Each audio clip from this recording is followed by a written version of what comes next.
क्या आपके पास अगर 41A का नोटिस आया तो सीधा क्या आपको बेल ही लगा देनी चाहिए? दोस्तों, आपके पास कभी भी अगर 41A का नोटिस आता है तो मेरा ये मानना है कि आपको इन्वेस्टिगेशन ज्वाइन करनी चाहिए, आपको जाना चाहिए, पार्ट बनना चाहिए उस इन्वेस्टिगेशन का। और मान लीजिए कि आपके पास पहली बार नोटिस आया, आप नहीं गए, दूसरी बार भी नोटिस आया, फिर भी आप नहीं गए, तो आप दोस्तों ये मान लीजिए कि अब तो आपको पुलिस अरेस्ट ही करेगी। दोस्तों, अक्सर ऐसा देखा गया है कि आपके पास 41A का नोटिस आता है, पुलिस आपको नोटिस भेजती है आपको बुलाने के लिए। हालांकि कई बार पुलिस का माइंड सेट होता है कि आपको अरेस्ट ही करना है, सिर्फ पूछताछ नहीं करनी है, बट फिर भी जब आपके पास 41A का नोटिस आता है तो आप डर जाते हैं। डरने के बाद कई बार ऐसा भी देखा गया कि उस नोटिस की अवहेलना आप करते हैं। अवहेलना करने की वजह से आप पुलिस स्टेशन नहीं जाते, इन्वेस्टिगेशन ज्वाइन नहीं करते, मतलब इन्वेस्टिगेशन का पार्ट आप नहीं बनते हैं, और बाद में पुलिस सिर्फ आपको अरेस्ट करने के लिए ही आपके घर पहुंच जाती है, फिर आप बेल लगाते हैं। तो क्या है ये सारी बातें? क्या आपके पास अगर 41A का नोटिस आया तो सीधा क्या आपको बेल ही लगा देनी चाहिए? बेल लगाएंगे, एंटीसिपेटरी बेल आप लेंगे, वो रेगुलर बेल नहीं होगी, एंटीसिपेटरी बेल होगी, क्योंकि बेल बिफोर अरेस्ट है वो। या फिर आपको सीधा इन्वेस्टिगेशन ज्वाइन करनी चाहिए तो आप बच जाओगे। इन्हीं सब मुद्दों पे हम बात करेंगे। बहुत सारे आप में से लोग जो हमें कमेंट करते हैं कि सर हम तो सीधा पुलिस स्टेशन गए थे, हमें अरेस्ट कर लिया, 1 महीने बाद हमारी बेल हुई और 41A का नोटिस में हम सिर्फ ज्वाइन करने गए थे इन्वेस्टिगेशन। तो ऐसे कई सारे सवाल हैं, कई लोग बच भी जाते हैं। तो डिस्कस करेंगे इन सभी मुद्दों पर कि 41A का नोटिस आपके पास आया, आप पुलिस स्टेशन जाए या नहीं, या सिर्फ बेल लगाएं। इन सभी चीजों के बारे में जानने के लिए दोस्तों बने रहिए हमारे इस वीडियो के साथ। नमस्कार दोस्तों, फिर एक बार स्वागत करता हूँ आप सभी का अपने इस यूट्यूब चैनल पर, जिसका नाम है क्रिमिनल प्रैक्टिस, और मेरा नाम है वीरेंद्र। दोस्तों, 41A का नोटिस पुलिस आपको देती ही क्यों है, सबसे पहले आपको ये चीज जाननी चाहिए। बट उससे पहले मैं आपको बता दूं, जितने भी कोई नए वकील साहब है, कोई भी लॉ स्टूडेंट है, कोई भी अभी कानूनी जानकारी ले रहे हैं, ये वीडियो उन सभी के लिए बहुत ज्यादा कीमती है। और इस वीडियो को पूरा देखें, वीडियो को समझें। जैसे हम दिल्ली में प्रैक्टिस करते हैं तो दिल्ली में अक्सर देखा गया है ऐसा कि साइबर सेल से बहुत सारे लोगों को नोटिस जाते हैं 41A के, और वो दिल्ली नहीं आते इन्वेस्टिगेशन ज्वाइन करने के लिए। बाद में पुलिस उन्हें अरेस्ट करती है या उन्हें बेल का सहारा लेना पड़ता है। दोस्तों, आपके पास कभी भी अगर 41A का नोटिस आता है तो मेरा ये मानना है कि आपको इन्वेस्टिगेशन ज्वाइन करनी चाहिए, आपको जाना चाहिए, पार्ट बनना चाहिए उस इन्वेस्टिगेशन का।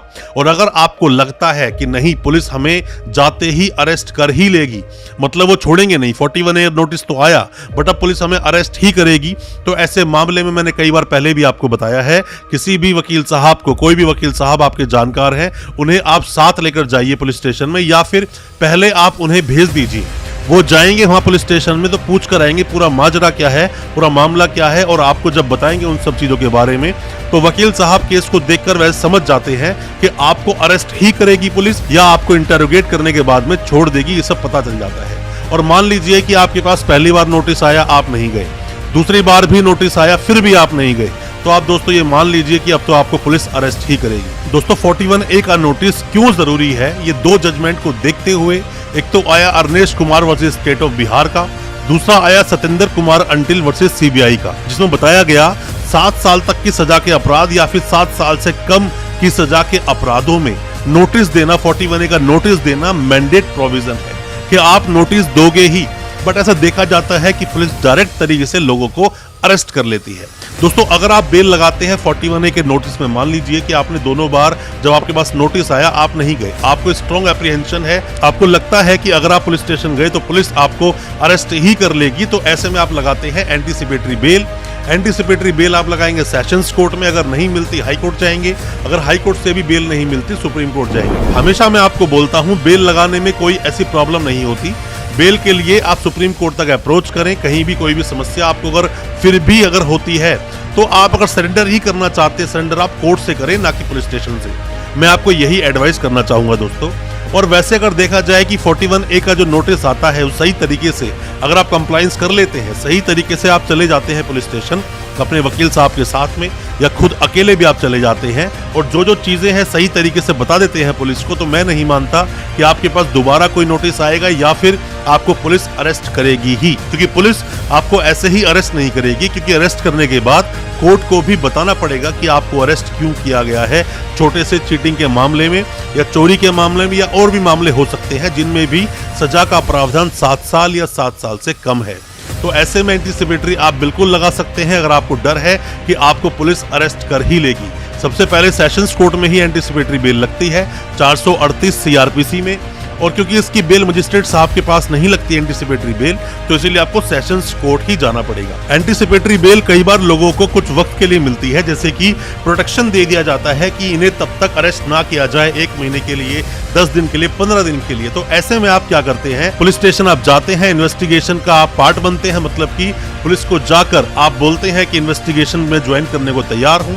आप इन्वेस्टिगेशन ज्वाइन करेंगे, पुलिस अपनी पूछताछ करेगी, जो भी चीजें हैं आपकी स्टेटमेंट को रिकॉर्ड करेगी और फिर दोबारा से जब कोर्ट में हियरिंग आपकी होती है तो उन चीजों को सबमिट किया जाता है कि हाँ हमने इन्वेस्टिगेशन करी और ये बताया, या फिर आपने कोऑपरेट नहीं किया तो ये बात भी पुलिस अक्सर कोर्ट में बोलती है। और आपके वकील साहब बोलते हैं क्योंकि इन्वेस्टिगेशन ज्वाइन कर ली है, सारे फैक्ट पुलिस के सामने आ चुके हैं, तो अब मेरे क्लाइंट को अरेस्ट किया जाना जरूरी नहीं है, क्योंकि जरूरी नहीं है कि उसको जेल ही भेजा जाए क्योंकि इन्वेस्टिगेशन पूरी हो चुकी है।